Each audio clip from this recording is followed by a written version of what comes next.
Disclaimer: the following video contains major spoilers for the entirety of the Kingdom Hearts series. It is made under the assumption that you are already familiar with the material. The following video was not edited by me, but instead by my editor Claire, who also recorded the gameplay footage found in the video. If you would like to contact her, please check her Blue Sky account, linked below. Lastly, the cutscene footage used in this video can be found from the website khvids.net, which is their full credit for their amazing work. They can be found in the description below. Whereas the Dark Road footage found in this video was collected from the YouTube channel Kingdom Hearts Insider, which will also be listed down in the description below. We can't be together forever, so we better make the time we do have something to remember. If there is one undeniable truth about reality, it would be that no matter what, we will one day have to say goodbye to the people we love. Nothing lasts forever, and everything ends, especially the time we have with each other. Separation is inevitable, and this tragic truth is central to the story of Kingdom Hearts. Kingdom Hearts is a story about friendship, identity, love, fairy tales, light, and darkness. It is also a story about separation. In these games, every hello must be met with an inevitable goodbye. This is shown through the game's world system. In Kingdom Hearts, Sora travels to a variety of different worlds, where he forms new bonds with the people there, fighting alongside them to save the world. Each world ends the same, with Sora saying goodbye to his new friends, unable to bring them along on his continuing adventure, instead leaving them with the hope that they'll see each other again and the promise they'll never forget them. These hopes and promises are represented by the Keyblade Sora obtains after finishing a world, each one showing how the different bonds forged in these worlds change Sora for the better. One of the worlds that has had the greatest impact on Sora will be Olympus, where Sora began his training to become a hero, guided by the wisdom of the golden demigod Hercules. Through his words, Sora earned the cheers of the people and the blessing of the gods, proving Sora to be a true hero, and eventually he would become Hercules' equal, as together they saved the people, gods, and heavens of Olympus from the wrath of the Titans and the greed of Hades. The ideals and beliefs of Hercules were forever etched into his heart, symbolized by the Keyblade earned from his third adventure, Hero's Origin, which transforms into a magical shield, allowing Sora to use the strength of Hercules' golden light and the divine lightning of the gods.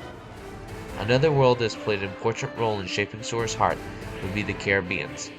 In this world of ocean and strife, Sora comes to learn the true meaning of freedom, fighting alongside the mischievous Captain Jack Sparrow. Sora learns that pirates are more than villainous scoundrels, but men of the sea with hearts as free as the winds that guide their sails, eventually becoming a pirate in his own right, and finally, a captain with a ship to his name, gifted to him by the sea goddess Calypso, as proof that he has attained the true ideals of a pirate. Particular reason we wanted this ship.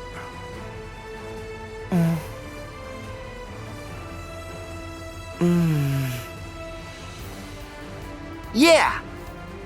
To explore the seas! Free as the wind!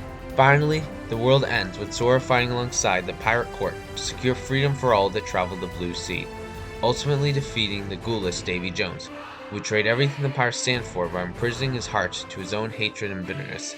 As Sora continues to carry on the ideals of the pirates through the Keyblade Wheel of Fate, which transforms into the Righteous Spear Highwind, symbolic of his status as a pirate captain and the power of his mighty ship, Leviathan. There is also the Keyblade's second transformation, Storm Flag, which represents Sora's bond with Jack and the pirate court as it bears the colors they hoist in unity. However, it is not just the many worlds that end goodbyes, but rather, the very story of Kingdom Hearts itself is just one big goodbye, where you see, as Sora's first journey comes to an end, he learns that he will soon be closed off from all the worlds he has visited, as their barriers are restored along with the rest of the universe. Faced with the reality of never seeing his new friends again, Sora's heart nearly breaks, until he hears the kind words of Leon, Aerith, and Yuffie. We may never meet again, but we'll never forget each other. No matter where we are, our hearts will bring us together again. Besides, I couldn't forget you even if I wanted to. What's that supposed to mean?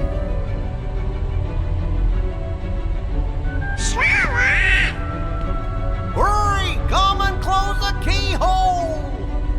Sora, good luck. These words become etched into Sora's very heart, teaching him how to keep his loved ones close to him, even when the cosmos themselves tear them apart, and give him the hope to move forward on his quest. With said hope saving his life during the final battle, as Ansem stripped Sora of even Donald and Goofy, leaving him completely and utterly alone, and the end of the world. And yet, even when engulfed in the pain of loneliness and nearly rotting away in the darkness, Sora does not truly fall, for the encouraging words of Riku reignite the light of hope inside Sora's heart. The very memory of the silver-haired boy giving him the power to fly again. Despite being more alone than ever before, Sora's heart remains connected to the countless people he's met on his journey, through his memories of them, with those most precious to him giving him the strength to reclaim Donald and Goofy from the world of chaos, and to best Ansem, who so ignorantly separated himself from the hearts of all men out of spite and arrogance, as he would rather drown himself in corrupting cynicism than ever hold on to the memory of another. However, it was not the final battle that truly tested Sora's heart, but rather what came after. As Sora at last closes the door to darkness and restores all worlds, he is forced to say goodbye to those he fought for the most, his brother of darkness and princess of light. And yet these goodbyes were not filled with bitterness, resentment, or tragic tears, but instead a smile of faith that they would meet again, an ending not born out of tragedy, but out of hope. For as long as their hearts are bound by their chains of memories to one another, reunion is inevitable. After all, if it could happen for Winnie the Pooh, why not him? The same, however, cannot be said of his other. Roxas' life began as the emptiest of nobodies. Devoid of any memories of what it was like to have a heart, Roxas simply roamed the world like a nobody, more inhuman than even the monstrous nobodies that served the organization, only ever gaining the idea of what it was like to laugh and cry when he formed two miraculous bonds under the summer sky of twilight. Within Organization 13, Roxas became friends with the passionate Axel and the mysterious Xion, the three of them giving humanity to one another with every second spent together. It was by all accounts something that should be impossible, as every aspect of the organization was created by a man who wanted nothing more than to be validated in his beliefs that people are better off without hearts. And because these bonds were never meant to have existed in the first place, Roxas held on to them too tightly, as the system set in place by Xemnas began to tear the Sea Salt trio apart through deception and manipulation. Roxas' heart eventually cracked, with him angrily rejecting Axel out of a sense of betrayal. Roxas left Organization 13, refusing to give Axel a proper goodbye out of spite, Roxas not only ignoring Axel's own heartbreak, but rejecting his very sense of self in the matter. You can't turn on the organization. You get on their bad side and they'll destroy you. No one would miss me. That's not true. I would. Ultimately, Roxas' first year ended with a storm of bitter tears and an unwillingness to accept the goodbyes of others, as Xion sacrificed herself. Roxas would not accept Xion's parting, instead choosing to reject it. He foolishly tried to free the Kingdom Hearts he helped build, not to honor Xion's last request, but rather as part of a delusional attempt to reclaim what he had lost, all while ignoring the bond with Axel he so easily could have repaired. His selfish refusal to accept the goodbyes of others, all while burdening those close to him with the same pain, kept him from truly understanding Xion's last words, trapping him on a road to oblivion. So in turn, what remained of Xion placed her faith in Riku instead of Roxas, hoping he could prevent her friend from reaching a tragic end, giving Riku the strength to win despite his eternal contradiction. Roxas' refusal to accept separation led him to defeat, and as such he was placed in a false world that would help teach him how to accept this very lesson. Within the digital world of Twilight Town, Roxas experienced a summer vacation that was entering its final days, symbolic of the inevitability of separation, as if the very nature of this digital world was made to teach Roxas this lesson. And as every day would pass under the twilight sky made of data, the lesson would be etched further and further into Roxas, as every aspect of his false life was ripped away from him, bit by bit, until even his virtual friends left him. And at first it seems like Roxas learned how to accept separation, with him finally telling Axel goodbye and return to Sora. But these actions are eventually revealed to be nothing more than half-hearted. As Axel echoes Xion's own sacrifice by choosing to give his life for Sora's, Roxas returns to finally clash with his somebody.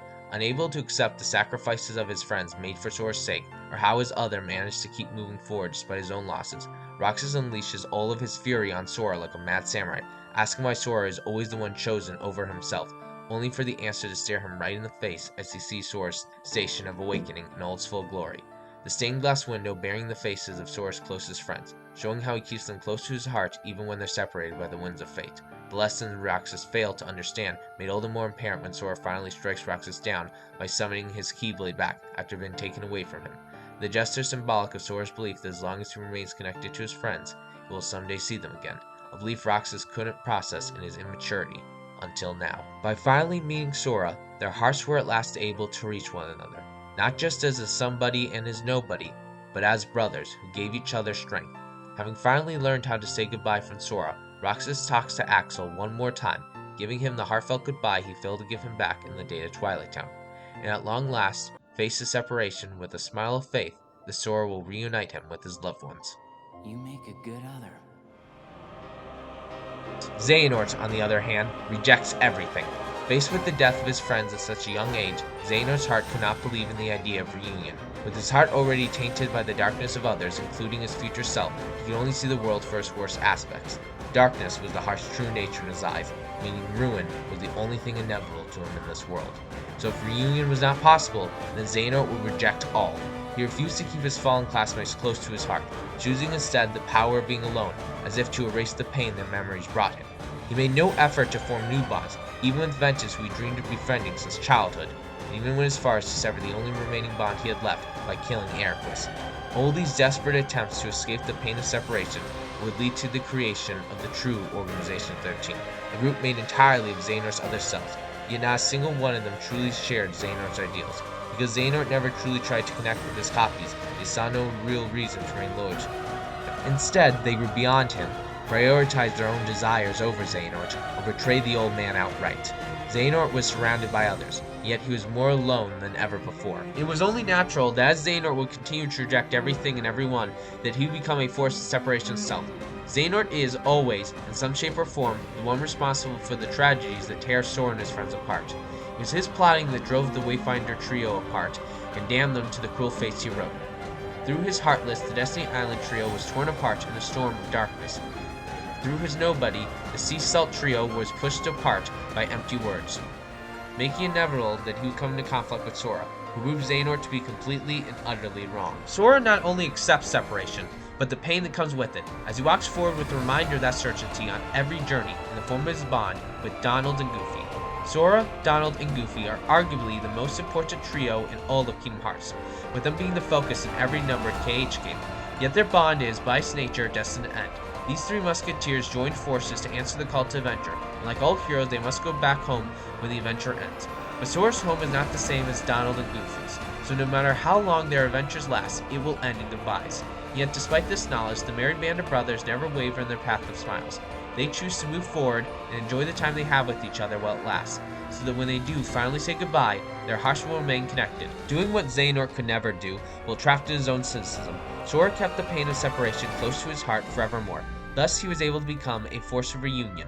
First shown in Kingdom Hearts 1 when he finds all the missing pages for the 100-Acre Woods, reuniting Pooh with his lost friends after he long thought they were gone for good. Soon, Sora's efforts to reunite others would defy Xehanort's malevolent separation, as he reunited the Princess of Lights with their lovers, Leon and his friends with their homeworld Radiant Garden, and even reuniting the worlds themselves with the light after they were consumed by the Heartless or trapped within the darkness of Sleep's embrace. With each reunion and defeat of Xehanort's other selves, Sora's heart would gain the faith of those around him as they prayed for him to unite them, whether it be in the form of the promise with Naminé, Aqua's tears, Roxas' steadfast belief in his other, or Kairi's good luck charm. Sora's bond to all those lost would only grow brighter, making it inevitable that the fate Sora's given would be rewarded in the Second Keyblade War, where he undoes the greatest of tragedies Xehanort wrought. In this land of death and war, Sora enters the final clash between light and darkness with his heart open to all. He forms connections with the Seekers of Darkness, knowing full well these efforts will only lead to a fleeting friendship, but accepts it anyway, knowing it is better to say goodbye than to never make the connection in the first place, forming new bonds with many of them in ways Xehanort never could have conceived. Sora and Ventus saved Terra by reaching out to his heart, even when Xehanort tormented them with the chains of their bonds. They accepted Terra for who he was, even at his lowest moment, giving his heart the strength to not only control his prison of shadowy flesh, but to reclaim his body from Xehanort. Eventually, Sora would fulfill the other promise and restore the last two hearts resting within his inner sanctuary. Sora carried Xion within his heart ever since her sacrifice, holding on to all her pain and sorrow even after it sank him into darkness. For if he cannot shoulder the pain of one person, how can he manage to endure the endless pain of separation throughout his fairy tale adventures? Just like how reunion is gifted to those that endure separation, Sora is able to give Xion a body of her own.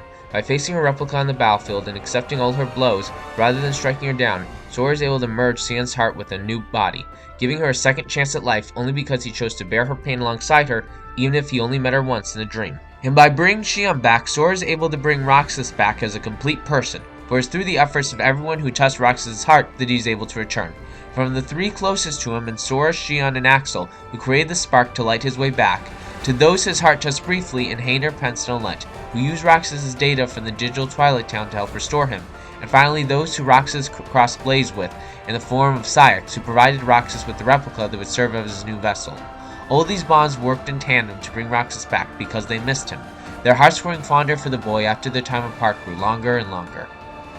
With all the reunions complete, Sora is at last ready to face Master Xehanort in all his complete glory, their fight being a cosmic clash of reunion versus separation, as the first strike is not aimed at Sora, but rather his love Kairi, as Xehanort makes Sora face the most painful separation of all in the form of Kairi's death, and in doing so he forces Sora to endure the same pain he went through when the darkness took the lives of his own friends. Xehanort wishes to break Sora, to prove himself correct above all else. In order to do so, he must make Sora, like all the Seekers of Darkness, an echo of himself, by chaining the free-spirited boy down with his own pain and misery. And it works for a time, as Sora is consumed by rage and hate following Kairi's death.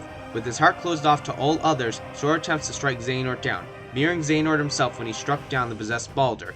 There are hearts in both moments consumed by cynicism and despair, leading to Xehanort's greatest victory as he claims the Keyblade and Kingdom Hearts. This is the ultimate end result of Sora's failings. He couldn't bear to lose Kairi, and not only betrayed his ideals of the heart and reunion, but brutally validated the twisted beliefs of Xehanort, becoming in turn his shadow. But KH wouldn't be a fairy tale if it ended here.